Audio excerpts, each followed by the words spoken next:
Bismillahirrahmanirrahim. Assalamualaikum warahmatullahi wabarakatuh. Alhamdulillah alladzi ahyana ba'da ma amatana wa ilayhi nusyur. Asyhadu an la ilaha illallah wahdahu la syarika lah.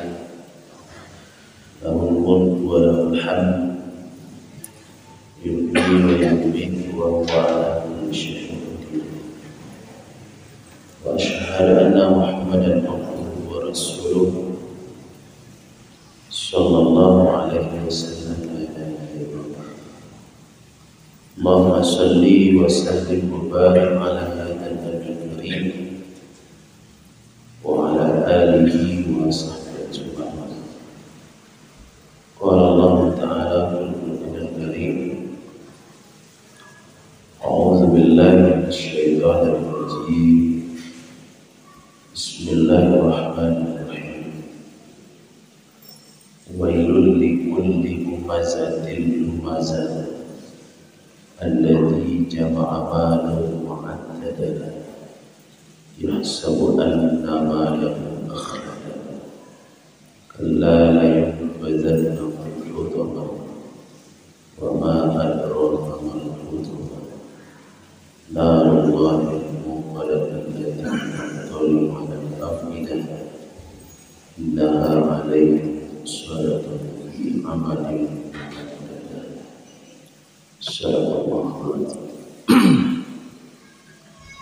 Bapak-bapak, ibu-ibu, jemaah sholat subuh yang mudah-mudahan kita semua senantiasa dirahmati oleh Allah, dijaga, dilindungi dan dimuliakan oleh Allah Subhanahu wa taala. Alhamdulillah, pagi ini kembali kita memuji dan bersyukur kepada kita. Allah berikan kekuatan iman, kesehatan lahir dan batin, sehingga kita kembali datang menemui panggilannya yang sangat mulia ini. Doa, salawat dan salam kita memohonkan kepada Allah. Semoga Allah sampaikan buat Rasulullah Sallallahu Alaihi Wasallam. Bapak dan Ibu, mohon maaf pada Sabtu kemarin saya tidak hadir. Pertama, memang ada pemberitahuan dari Ustaz Irwandi bahwa Sabtu kemarin itu kita akan bersilaturahim dengan salah seorang dari pasangan yang calon wakil bupati. Tapi beliau juga tidak datang. Pagi sekarang dia datang, Bapak Sultani. Dan Jumat sorenya saya kembali dari dokter, jadi pagi Sabtu itu memang kurang sehat juga. Dulu telepon dia tidak datang, jadi mohon maaf Bapak Ibu. Baik Bapak Ibu, setelah 2 kali kita membahas tentang pentingnya kita menjaga ukhuwah, menjaga silaturahim, supaya kita berada pada posisi yang kuat dan bisa berhadapan dengan berbagai masalah yang muncul, baik muncul begitu saja atau memang dimunculkan, ya.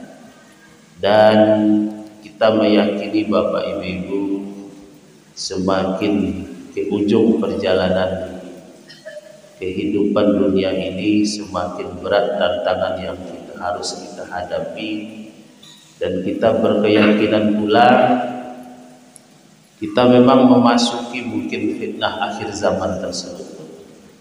Maka salah satu kondisi yang harus kita ciptakan, kita harus bersatu, menjaga ukhuwah, menjaga silaturahim. Sebagaimana orang-orang tua kita juga menunjukkan dengan kata-kata hikmah, persatuan itu sangat penting. Kabuki samo mendaki, kalura samo menurun, sadan tiang bak basi, sacio bak angin. Kok lain samo dimakan, kok indah samo dicari. Itulah ungkapan-ungkapan orang-orang yang tua-tua kita dahulu, yang sebenarnya mereka itu sudah membuktikan terlebih dahulu, baru disampaikan. Bapak dan Ibu, kemarin saya juga mengeluarkan istilah. Istilah ini tidak saya populerkan, tapi selalu saya sampaikan. Ya,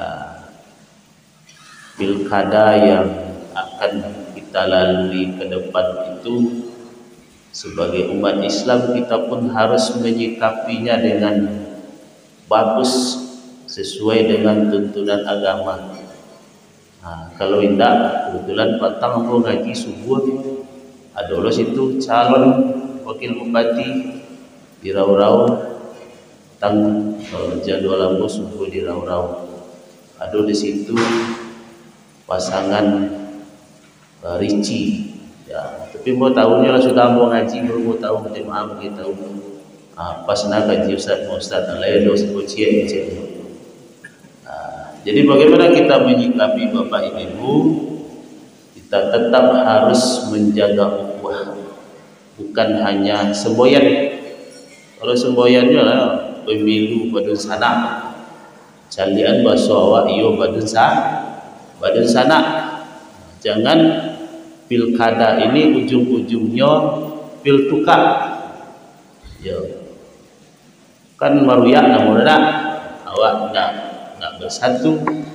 Ya, kita tidak kompak sesudah itu sehingga kita menjadi lemah. Baik Bapak Ibu, kita pun sudah menyampaikan sebelumnya apa saja yang Allah perintahkan kepada kita dalam hal menjaga ukhuwah.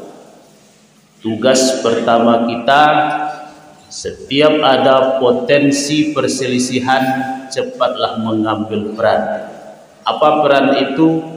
Fa aslihu baina akhawaikum. Damaikanlah saudaramu yang berselisih. Dan menurut kaedahnya ini perintah yang wajib kita laksanakan. Jangan ada pembiaran. Lado nampak ada wak mato-matonya, basonya kan bercakap, kan berselisih, kan segala macam, tapi wak diam-diam saja berdosa. Nah, berdosa wak. Atau memanglah jale nampak ada wak. Bibit-bibitnya saja baru harus cepat diambil tindakan mendamaikan. Kenapa Bapak Ibu? Permusuhan itu kalau sudah dimulai, menghentikannya sangat-sangat sulit. Bahkan terjadi pewarisan permusuhan. Bawariskan nenek-neneknya dulu nama musuhan sampai kini memusuhan dia. Ada stempel di situ. Cucu nelun tantu ci Allah aja bagi tahu lu inyo amnya mau pengen sudah. Dia gil. Inyo yo najak dulu jahit kawak mah. Inyo pais tuh. Dek jarang pais tuh ditanya dan penjuru mah, jarang kemari kurang siko jahit-jahit kecil mama awak aja. Itu contoh Bapak. Sekarang kita mengutip firman Allah yang masih ada keterkaitannya dengan ayat terdahulu yang kita bahas, meskipun keterkaitannya sedikit tapi ada keterkaitannya. Kalau dalam surat Al-Hujurat yang lalu ya ada larangan mencela, larangan mencaci, menghina, membuli. Nah, Kalau dalam ayat ini peringatan dari Allah tentang orang yang mencela juga walaupun bentuknya lain. Wailul likulli humazatil lumazah. Kecelakaanlah. Kalau Allah mengatakan kecelakaan, pasti yun. Kalau manusia mengejar kecelakaan, celaka itu celik-celik orang manusia. Kalau orang sakit hati je ngecen celaka lah, kira tak celaka. Tapi kalau induk orang ngecen, nama orang ngecen, nanti orang ngecen celaka lah, mungkin nanti wakat tu bila tu sakit nanti gawat tu ngecen celaka. You tahu. Tapi kalau Allah mengejaan celakalah, pasti celaka. Siapa yang celaka? Pengumpat dan pencela. Cuma makna pengumpat ini bentuknya seperti apa?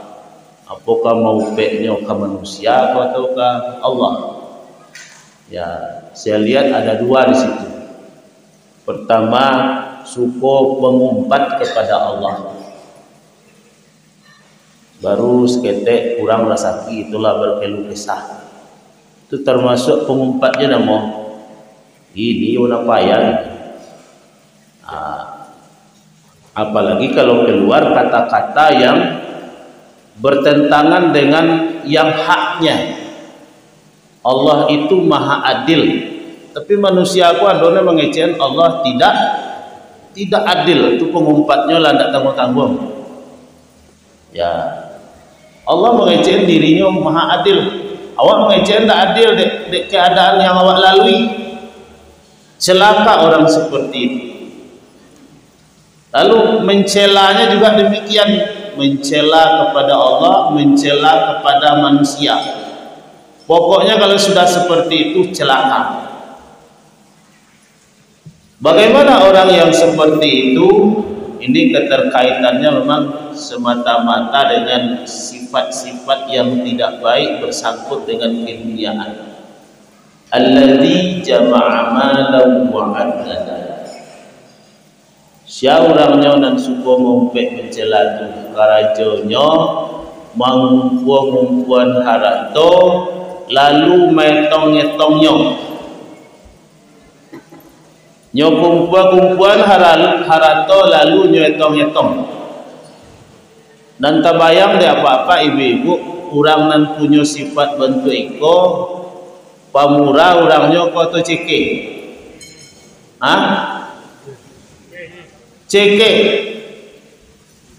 kumpul-kumpul ada tahu sawah adalah terpagang sekian, tanah adalah terbeli sekian, binti deposito sekian, atu je tahu ya. Nyetong-etong. Kalau orang suka metong-etong, tu takutnya berkurang. Takutnya berkurang. Beko berkurang lah etongnya beko. Di luar zakatnya gini tu tak cinta, dalam nak awak tak tu kok dibantu lo nak siapa ini tahu dulu lah bantu lo metong-metong. Bapa metong-metong karena dalam perasaannya ada sesuatu yang sesungguhnya tidak benar. Yahsabu anna ma lahu akhlada.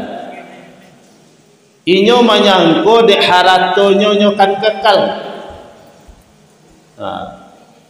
Nyo sangko baso dek haratonyo kan kekal. Padahal tidak, pasti tidak.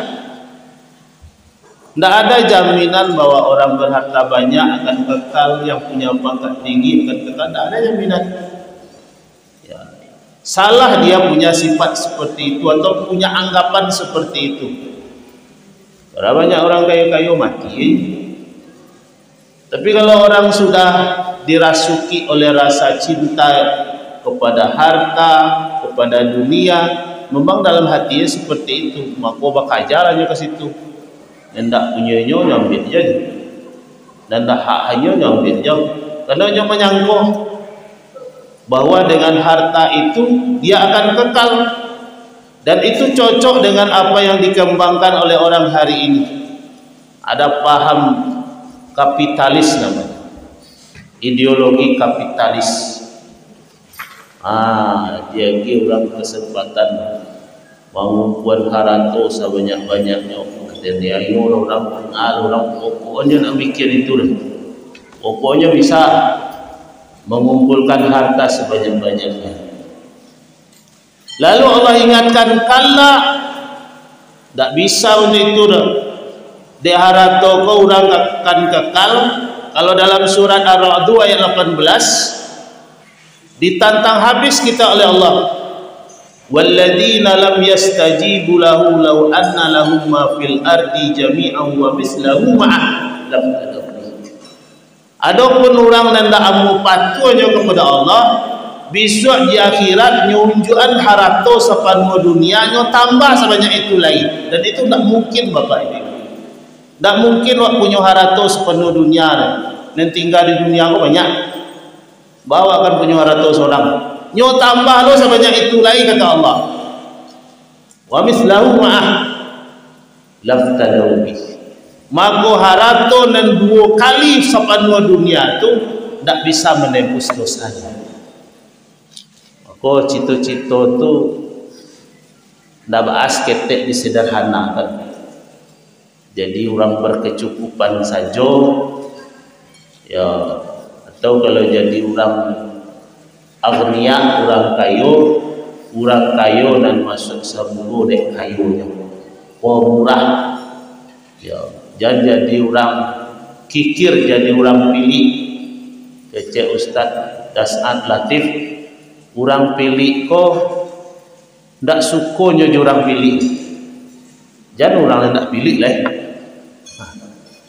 Nyoleh pilih mah, ndak sukonya orang nan pilih, tak boleh kalau orang nan pilih. Ya. Pokoknya Nabi pun mengancam orang pilih itu. Apa ancaman Nabi? Al-bakhilu ba'idun minallah. Orang bakhil tu jauh dari Allah. Ba'idun minan nas, jauh lo dari manusia. Ya.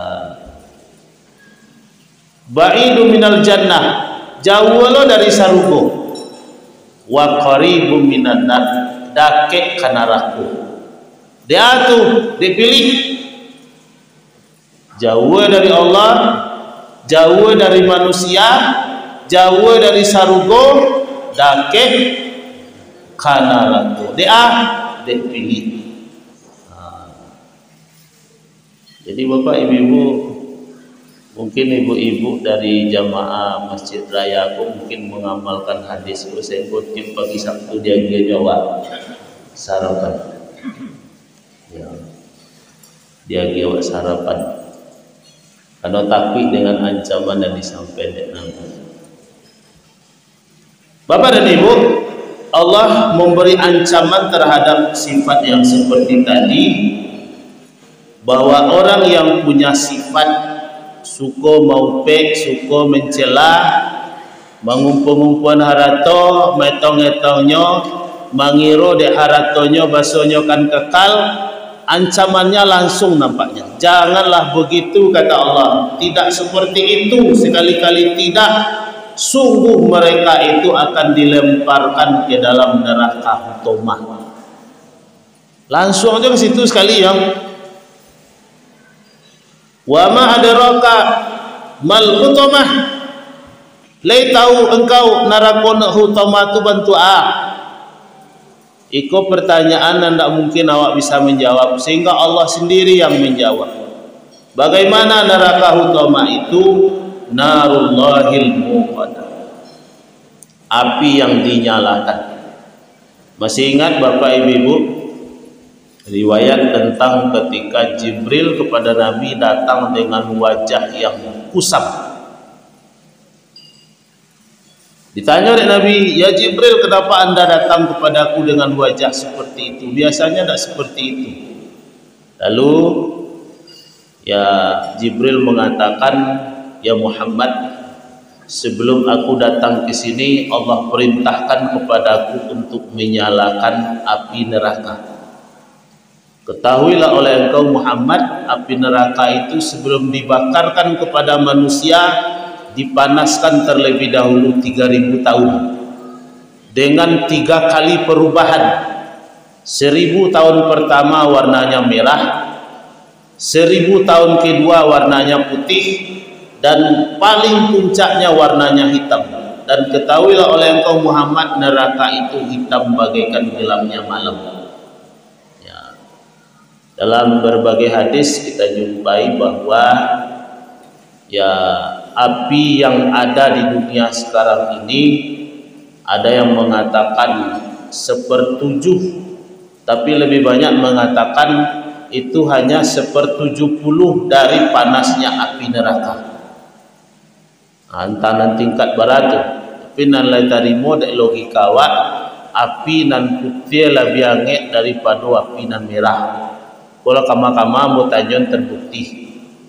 Tanyon ke ibu-ibu, le pernah ibu-ibu memasak di tungku, lai pakai kayu, iyo, warna apinya merah.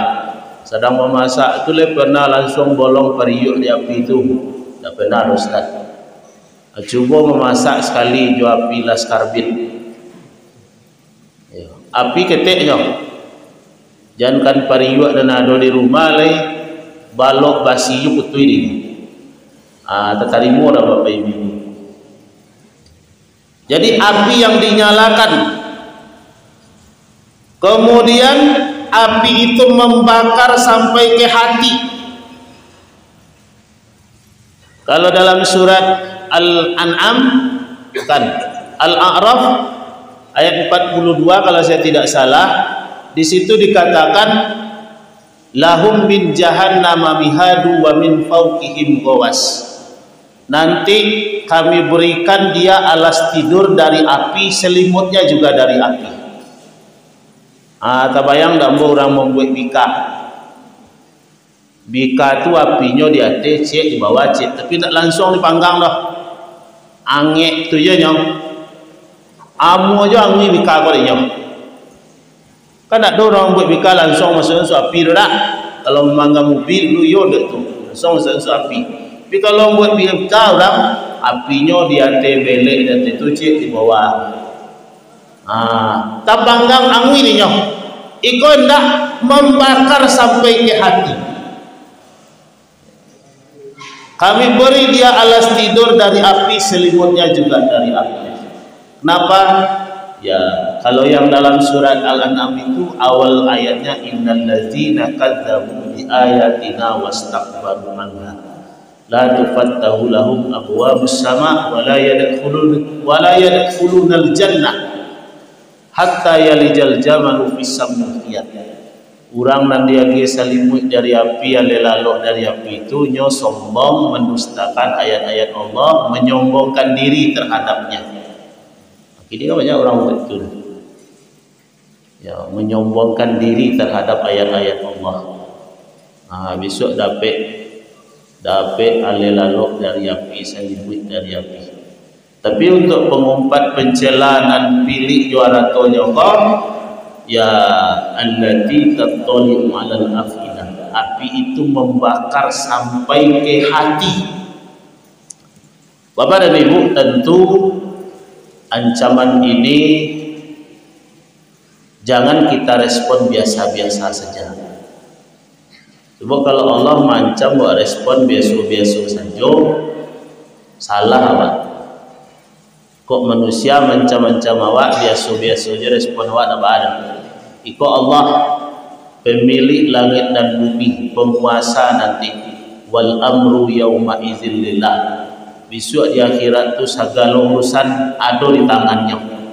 Tak ada nak diserahkan. Kalau kini disaran kawan, kau manusia pasal letiangan dalam di dunia kau babuek dekat tujuh dinya. Ya. Tapi besok tak ada dah. Wal amru yauma idzil lillah. Yauma la yanfa'u malu wala banun. Pada hari itu tidak bermanfaat harta dan anak. Yauma la tamliku nafsun li nafsin sai'ah. Pada hari itu seseorang tak bisa menolong orang lain sedikit pun. Jadi Bapak Ibu, mudah-mudahan ini kita inok manuangan bahasa awaknya, sehingga kita sadar, kita istiqamah untuk senantiasa bertakarub kepada Allah Subhanahu wa taala. Bo minta persetujuan dulu Pak Agi awak Agi waktu tentu melalui pengurus Pak Sultan Niko waktu lima menilai setuju Bapak Ibu. Oh, kalau enggak boleh cerita. Silakan awak pendean kajian awak Ibu kalau siap-siap di belakang. Kita lagi kesempatan beliau bersilaturahim dengan kita. Silakan Ustaz. Assalamualaikum warahmatullahi wabarakatuh.